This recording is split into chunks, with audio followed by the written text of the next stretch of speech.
5 बादशाह और एक फकीर। एक रोमांचक कहानी। अंधेरी रात थी, बादल गरज रहे थे और एक सुनसान रास्ते पर एक फकीर धीरे धीरे चल रहा था। उसके हाथ में एक पुरानी लकड़ी की छड़ी थी और उसकी आंखों में सदियों के रहस्य छुपे थे। वह कुछ बड़बड़ा रहा था, जैसे किसी पुराने राज को दोहरा रहा हो। राजमहल में एक गुप्त बैठक। इसी दौरान पास के राजमहल में 5 बादशाहों की एक गुप्त बैठक चल रही थी। ये कोई साधारण राजा नहीं थे, बल्कि अलग अलग राज्यों के शक्तिशाली शासक थे। वे एक गुप्त खजाने के बारे में चर्चा कर रहे थे। एक ऐसा खजाना जिसके बारे में कहा जाता था कि जो इसे हासिल कर लेगा वह पूरी दुनिया पर राज करेगा। लेकिन समस्या यह थी कि उस खजाने का रास्ता सिर्फ एक ही व्यक्ति जानता था, और वह था वही फकीर जो अब महल के करीब पहुंच चुका था। फकीर का रहस्य फकीर के होठों पर हल्की मुस्कान थी। वह जानता था कि बादशाह उसे तलाश रहे हैं, लेकिन वह भी कोई साधारण व्यक्ति नहीं था। वह प्राचीन ज्ञान का रक्षक था और उस खजाने का इकलौता राजदार। वह जानता था कि खजाने तक पहुंचने के लिए सिर्फ ताकत और सत्ता ही नहीं, बल्कि बुद्धिमानी, बलिदान और अच्छाई की भी जरूरत होगी। बादशाहों की परीक्षा महल के रक्षकों ने फकीर को पकड़कर दरबार में बादशाहों के सामने पेश किया। 5 बादशाहों ने उससे कहा, हमें उस खजाने का रास्ता बता। फकीर मुस्कुराया और बोला, जो भी इस खजाने का असली हकदार होगा उसे मेरी 3 परीक्षाओं में सफल होना होगा। 5 बादशाह तुरंत तैयार हो गए, लेकिन उन्हें यह नहीं पता था कि ये परीक्षाएं उनकी अहंकार, लालच और शक्ति की परीक्षा लेंगी। पहली परीक्षा, लालच का इम्तिहान।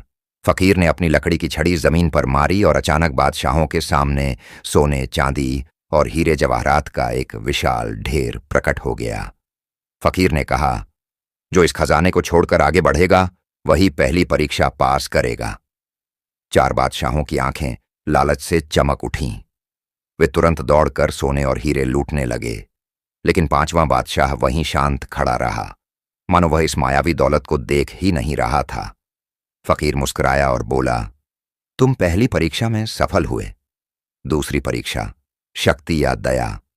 फकीर ने अपने इशारे से एक गरीब भूखा बच्चा महल में बुलवाया और 5वें बादशाह से कहा, अगर तुम इस बच्चे की हत्या कर सको तो तुम्हें खजाने का अगला राज मिल जाएगा। बादशाह हैरान रह गया।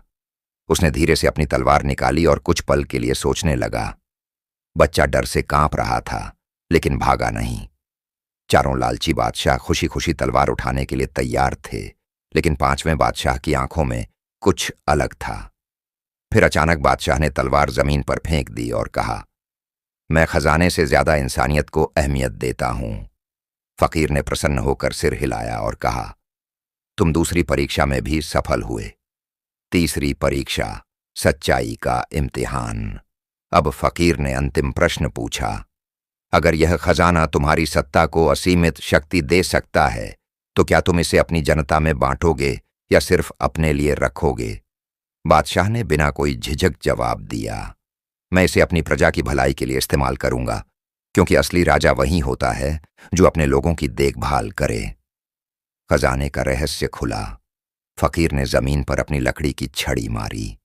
अचानक जमीन में दरार आई और एक सुनहरी रोशनी से चमकता दरवाजा प्रकट हुआ। 4 लालची बादशाह आश्चर्य से पीछे हट गए, लेकिन 5वां बादशाह धीरे धीरे दरवाजे के अंदर चला गया। असली खजाना दरवाजे के अंदर कोई सोना, चांदी या हीरे नहीं थे। वहां केवल एक प्राचीन पांडुलिपि रखी थी जिस पर सुनहरी रोशनी फैल रही थी। बादशाह ने धीरे धीरे वह पांडुलिपि खोली और पढ़ा, सच्चा खजाना धन या शक्ति नहीं, बल्कि न्याय, सत्य और दया है। 4 लालची बादशाहों ने अपना सिर शर्म से झुका लिया। फकीर मुस्कुराया और धीरे धीरे दूर जाने लगा। अंतिम दृश्य, फकीर की विदाई। 5वां बादशाह अब पहले से कहीं अधिक समझदार और शक्तिशाली था, लेकिन उसकी ताकत अब धन या तलवार में नहीं, बल्कि न्याय और सत्य में थी। फकीर ने जाते जाते कहा, मेरा काम पूरा हो चुका है, और वह रहस्यमयी धुंध में ओझल हो गया। कहानी की सीख, सच्चा खजाना सिर्फ दौलत नहीं, बल्कि न्याय, सत्य और दया है।